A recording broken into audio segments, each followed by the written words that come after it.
अब अगर हमें उनके मुकाबला करना है तो हमारे पास भी हथियार होने चाहिए। ये शिप दूसरी जंग की है तो हो सकता है इसमें हथियार हो। ये कहने के बाद सब लोग हथियार ढूंढने लगे और उनके हाथ एक बॉम्ब का बॉक्स लगा और वो उसको अपने पास रख लेते हैं और अब मुसाफिरों को थोड़े से चावल खाने के लिए दे रहे थे।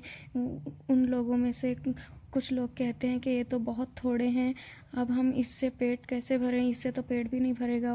गुंडे का आदमी कहता है कि चुप करके खा लो, सबको यही दिया जा रहा है।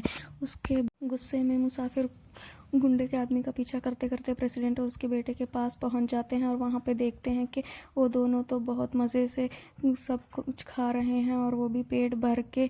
तो वहां पे वो लोग गुस्सा होते हैं और गुंडा उनको धमकाता है और वहां से भगा देता है।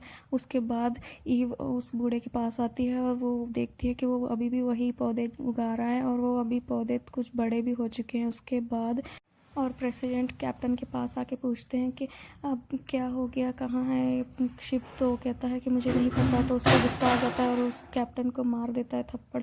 और उसके बाद ईव कहती है कि ये सब क्या हो रहा है। कैप्टन कहता है कि तुम चुपचाप यहाँ से चली जाओ। तब गुंडा उसके साथ बदतमीज़ी करने लगता है तो ईव को बचाने के लिए प्रेसिडेंट का बेटा एडम आता है और उसको बचाकर वहाँ से ले जाता है। और एडम और ईव दोनों मिलके वो बूढ़े के पास चले जाते हैं और बूढ़ा अभी भी वही काम कर रहा होता है, पौधों को खाद डालना, पौधों को बड़ा करना। तब उसके बाद मुसाफिर खाने के रूम के पास चले जाते हैं और खाना चोरी करने की कोशिश करते हैं। गुंडे के आदमी उनको मारते हैं और वहाँ से चले जाते हैं। कैप्टन को गुंडा कहता है कि आप अपनी हिफाजत के लिए ये गन अपने पास रख लीजिए।